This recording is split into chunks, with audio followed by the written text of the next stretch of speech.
So of course for the dal we're starting off with red lentils. Couldn't actually find these in Aldi, so I had to go to Sainsbury's to get those.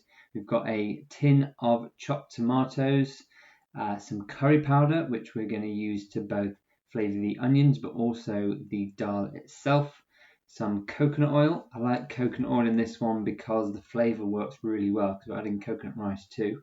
We've got some garlic puree that we're going to temper.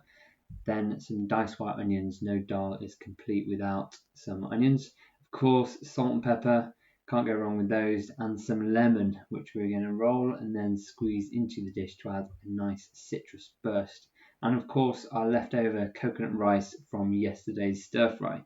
So first thing we want to do, of course, is get the kettle on. We're going to wash the red lentils. This is really important because they actually have a little coating that if you cook them with this on, it will form a bit of a scum at the top of the water that you really want to avoid. So by washing those, that will really help to remove that from the dish.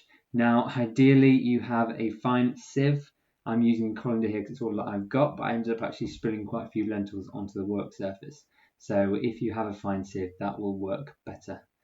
So we're going to add the tin tomatoes straight in with the lentils, and then we're going to add some curry powder to those, and of course some additional water to let those cook. So we're going to get the pan on, and whilst that is heating up, we're going to chuck in the coconut oil. We're going to use about 2 teaspoons here. So I choose coconut oil in this dish because rather than something like olive oil, I think the coconutty flavour lends itself really nicely to the curried flavour of the dish. So whilst we're waiting for that to melt, we're going to roll the lemon. This might seem like a funny one, but rolling the lemon will actually allow us to get a lot more juice from it.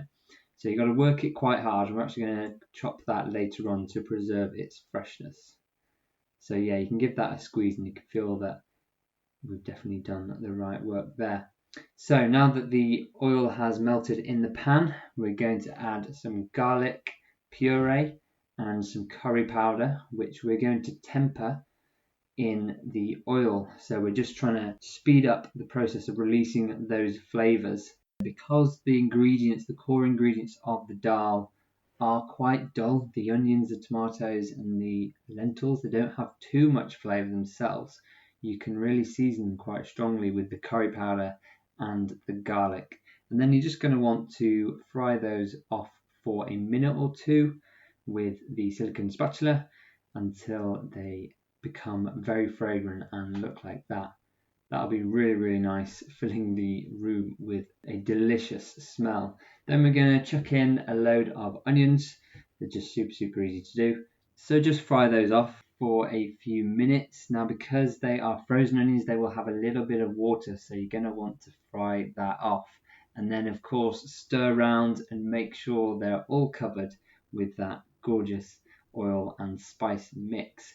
So we rolled the lemon earlier. Just want to check that that is nice and squishy. If it's more squishy, that usually means you can get more juice from it. That's not a bad thing.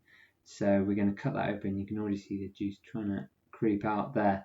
Obviously remove any pips. When it comes to serving, we're going to use our hands to make sure that no pips get in the dish. Now, the secret ingredient to thickening up your dal is tomato puree. Add a few squeezes of this. Just see there's a little bit too much water there that I don't want to remove because there's additional flavour there, but I want to thicken that up. And without adding something like corn flour, by adding tomato puree, that will add another level of tomato richness to the dish. So you can give it a good generous squeeze there, and then just make sure to incorporate that fully into the dal. So once your onions have really cooked down, they've even got some nice colour on them from frying off, we can join that into the tomatoes and lentils. That's just going to bring with it all of the flavour. So we're going to want to let that cook again for another few minutes. Make sure that's stirred in to combine all of those flavours thoroughly. Then we are nearly ready to serve up. So we're just going to heat up our leftover coconut rice in the microwave. Make sure it's piping hot. We want to make sure that is cooked through thoroughly. And then the red lentils and tomatoes with that tomato puree has now thickened up and looks absolutely gorgeous. So we're just going to finish off a little bit of seasoning with some pepper.